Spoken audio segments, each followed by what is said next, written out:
देखिए बेटा, last class में हमने चैप्टर स्टार्ट किया था यहाँ पे कैश बुक का, ठीक है। कैश बुक में मैंने आपको बताया था सिर्फ आपको दो साइड्स का ध्यान रखना है। फॉर्मेट आपके सामने है। मैंने बोला था इसके अंदर कि left side debit, right side credit,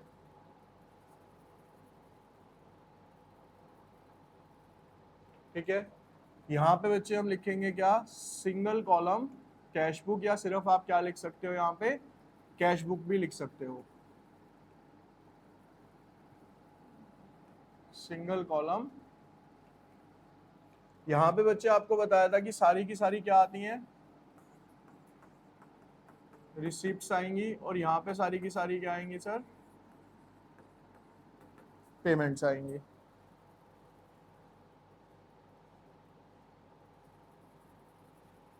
ठीक है। अब देखिए आपके पास यहाँ पे बच्चे एक क्वेश्चन है। यहाँ पे बोला है enter the following transaction in a single column cash book. आपको देखो सिंपल, अब प्रॉपर तरीके से और समझा रहा हूँ कि प्रेजेंटेशन कैसे करनी है। बेटा सबसे पहले आपको यहाँ पे ईयर कौन सा गिवन है, यहाँ पे 2012। तो आप डेट का जो कॉलम होता है यहाँ पे क्या आती है सर हमारे पास, date, particular, LF, amount, date, particular, LF और अमाउंट। ठीक है। अब डेट में ना सबसे पहली बार आपने एक बार में यहाँ पे लिख लेना है ईयर 2012, और यहाँ पे भी आप मेंशन कर दो 2012। मंथ कौन सा है सर हमारे पास, मार्च, तो आप यहाँ पे मार्च लिख दो, और यहाँ पे भी क्या लिख दो बच्चे। आपको दोबारा बार बार मंथ लिखने की कोई रिक्वायरमेंट नहीं है, एक बार आपने मेंशन कर दिया तो इसका मतलब है ये मार्च मंथ 2012 के लिए आप बना रहे हो, एक ही बार लिखना होता है। ठीक है। अब आपकी फर्स्ट डेट में क्या लिखा है बेटा, कमेंस बिजनेस विद कैश। हमने बिजनेस स्टार्ट किया कैश से 20,000 रुपए। ठीक है। क्या होगा बेटा, पैसा आएगा या जाएगा, आएगा। तो सर क्या होगा, रिसीप्ट है, डेबिट होगी। आप 1 तारीख में यहाँ पे लिखोगे, रीजन क्या हो जाएगा सर इसका, टू कैपिटल अकाउंट, और अमाउंट में मेंशन कर देंगे सर 20,000। उसके बाद नेक्स्ट है बेटा परचेज गुड्स फॉर कैश। मैंने 5,000 रुपए के गुड्स कैश में खरीदे, और कौन सी डेट पे खरीदे सर, 2 तारीख को खरीदे। तो बेटा क्या होगा, क्रेडिट होगा सर, क्योंकि पैसा हमारे पास से क्या होगा, अब जाएगा।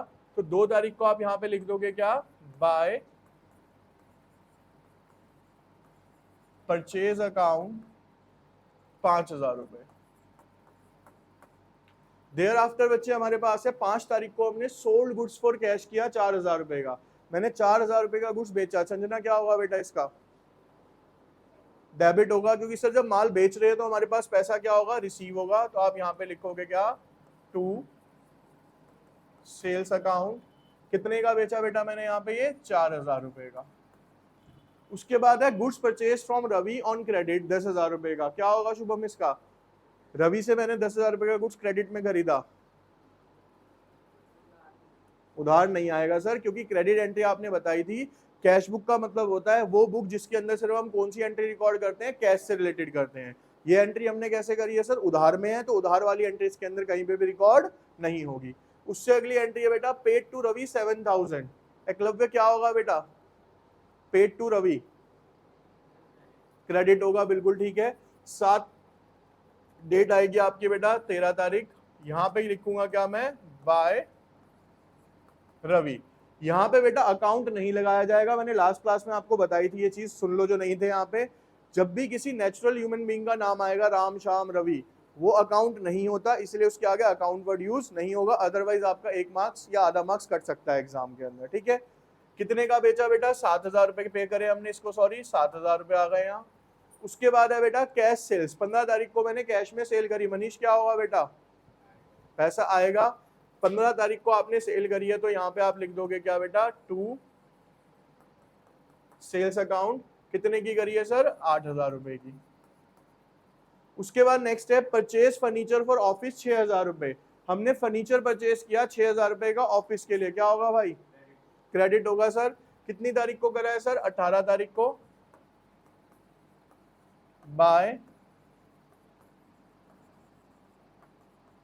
परचेज अकाउंट, कितने का परचेज किया, या यहाँ पे परचेज ना लिख के हम यहाँ पे लिखेंगे क्या, फर्नीचर, बाय फर्नीचर अकाउंट, ठीक है। उसके बाद आता है बेटा पेड वेजेस। किंजल क्या करेंगे बच्चे इसका, क्रेडिट। सर क्योंकि पे करा है तो हमारे पास से पैसा जाएगा बाय वेजेस अकाउंट। कितने रुपए का हो गया बेटा ये यहाँ पे 380 रुपए। उसको पेड रेंट, ऑब्वियसली बात है सर पे कर रहे हैं तो ये भी क्या होगा, यहां से जाएगा बाय रेंट अकाउंट। कितना हो गया 400 रुपए। उसके बाद है बेटा रिसीव्ड कमीशन। 26 तारीख को मेरे को कमीशन रिसीव हुई, क्या होगा बेटा, डेबिट होगा, बिल्कुल ठीक है। 26 तारीख को आप यहाँ पे लिखोगे क्या, टू कमीशन अकाउंट। कितने रुपए कमीशन आई है बेटा, 600 रुपए आई है। उसके बाद आने आप बताओ विड्रू फॉर पर्सनल एक्सपेंस 1000 रुपए क्या होंगे बच्चे, क्रेडिट होंगे, क्योंकि विड्रू किया जा रहा है तो सर पैसा निकलेगा।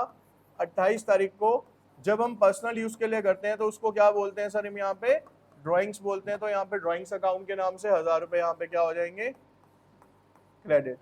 उसके बाद आता है पेड सैलरी। पे है तो बेटा ऑब्वियसली बात है पैसा गया होगा बाय कितने रुपए, 900 रुपए। अब बेटा यहाँ पे तो चांस की बात है कि आपकी जो लास्ट एंट्री आ रही है ना वो 31 जनवरी की आ रही है, तो क्लोजिंग डेट है। मैंने लास्ट क्लास में आपको एक चीज समझाई थी, मान लो ये 28 वाली एंट्री लास्ट होती, तब भी जब मैं बैलेंस करूंगा तो बैलेंस हमेशा क्या करूंगा, मंथ की आखिरी डेट पे ही करूंगा, ठीक है। ये चीज याद रखना आप, बैलेंसिंग कब होगी सर, हमेशा मंथ की एंड डेट पे ही होगी। अब सबसे पहला स्टेप हमारा ये खत्म हो गया। अब हमें इसे करनी है क्या बेटा, बैलेंसिंग करनी है। तो बैलेंसिंग का एक सिंपल सा रूल है सर, पहले डेबिट का टोटल करते हैं, 20 और 4 24, 24 और 8 32, 32 और 32,600, 32,600, 32,600, क्योंकि दोनों साइड मेरे को टोटल यही लेके आना है। अब इसका टोटल करते हैं बेटा, 7 और 5 12, 12 और 6 18, 18 और 1 19, 19,900, उसमें 100 और ऐड कर दो, 19,000 के 20,000, 20,300, 20,680 रुपए हो गया ये, 20,680। तो सिंपल सा है बेटा, 32,600 में से 20,680 रुपए क्या कर दो आप यहां से माइनस कर दो भाई। इसके टोटल में से इसका टोटल क्या कर दो आप, माइनस कर दो। 0, 10 में से 8 गए 2, 15 में से 6 गए 9, कितना आ गया ये 11,920। तो बेटा आपका यहाँ पे जो बैलेंस आएगा वो कितना आ जाएगा, बाय बैलेंस CD कितना हो गया सर, 11,920। अब जिनको नहीं पता वो ध्यान से सुन लो बच्चे, मैंने लास्ट क्लास में बताया था CD का मतलब होता है कैरिड डाउन। कैरिड डाउन मतलब कौन सा मंथ है बच्चे हमारा, ये मार्च। मार्च का बैलेंस में कैरी करके कहां पे लेके जा रहा हूं, अप्रैल के अंदर लेके जा रहा हूं। तो जब मैं यहाँ पे डेट डालूंगा, यहाँ पे डेट डलेगी अब क्या, 1 मंथ आ गया आपका 1 अप्रैल।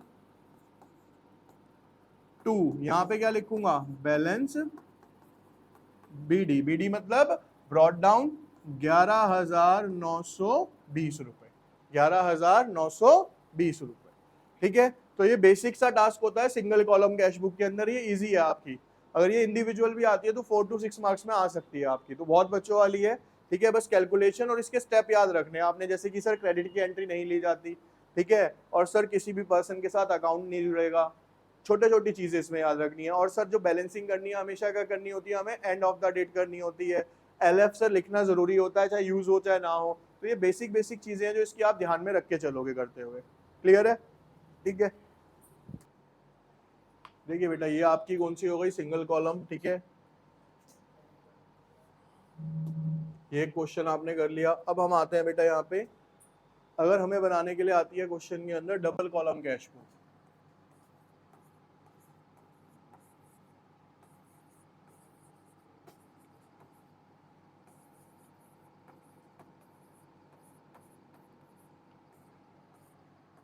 सबसे पहले तो हमें ये समझना है कि सर इसे डबल कॉलम कैश बुक क्यों कहा जाता है।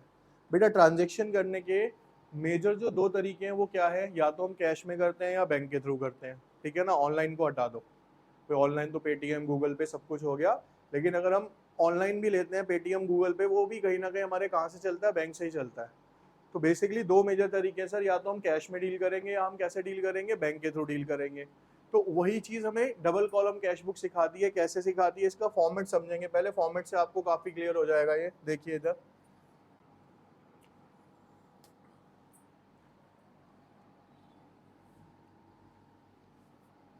सबसे पहले बच्चे वही डेट,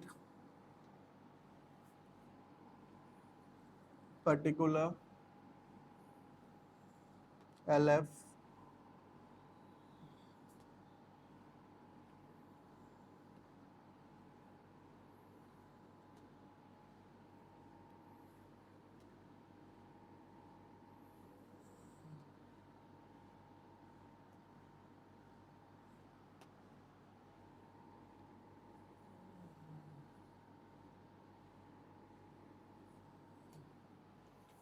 अब शायद आप लोगों को समझ आ गया होगा कि मैंने पहली क्लास में ये कहा था कि ब्रॉड रजिस्टर लेना थोड़ा सा, ठीक है ना।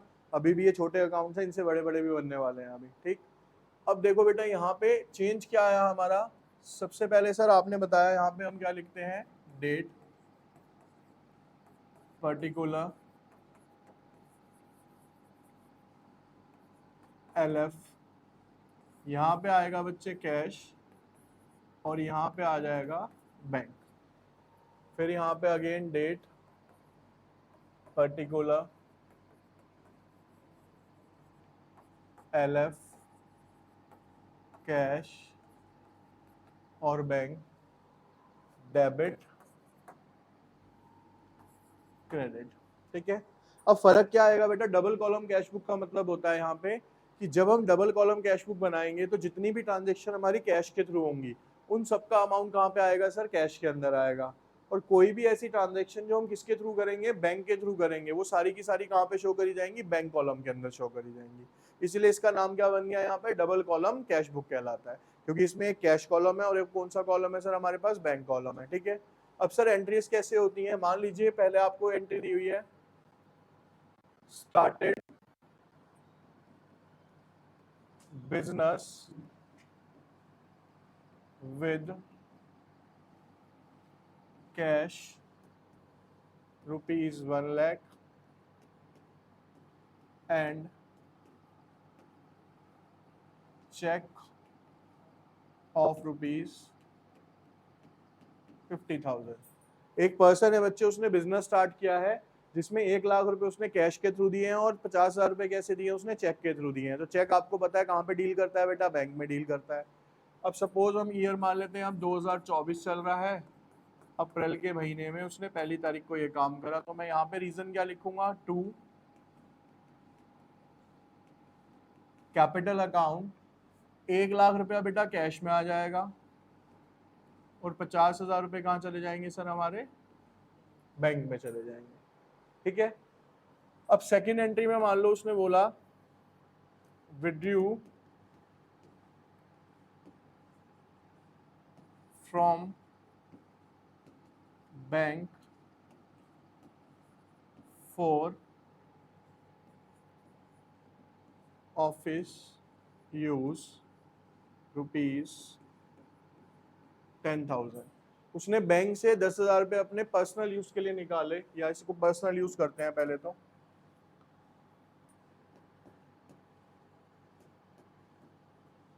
₹10,000 रुपए उसने बेटा पर्सनल यूज के लिए अपने लिए निकाले हैं। कहाँ से निकाले हैं सर, बैंक से निकाले हैं। मान लो 2 तारीख की एंट्री है, तो यहाँ पे मैं रीजन क्या लिखूंगा, बाय पर्सनल यूज है तो सर ड्रॉइंग्स अकाउंट। सर किसके थ्रू निकाले हैं, चेक के थ्रू, तो चेक का इम्पैक्ट किस पे पड़ेगा सर, हमारे बैंक पे पड़ेगा। तो कहाँ से माइनस हो जाएगा सर, वो बैंक से माइनस हो जाएगा। तीसरी entry, sold goods for cash ₹10,000। 10,000 रुपए का गुड्स बेटा उसने कैश में बेचा है, तो कैश में बेचा है तो सर 3 तारीख को टू सेल्स अकाउंट, कितने का गुड्स बेचा सर, 10,000, तो उसे कितने रिसीव हुए कैश में, 10,000 रुपए रिसीव हुए, ठीक है। एक एंट्री आती है बच्चे आपकी यहाँ पे, क्या, ध्यान से सुनना, sold goods of rupees 50,000 and received a check। 50,000 रुपए का गुड्स बेचा और उसके बदले में मेरे पास क्या आ गया सर, एक चेक आ गया। ये आपकी 4 तारीख की एंट्री है। और फिर एक 6 तारीख को एंट्री दी हुई है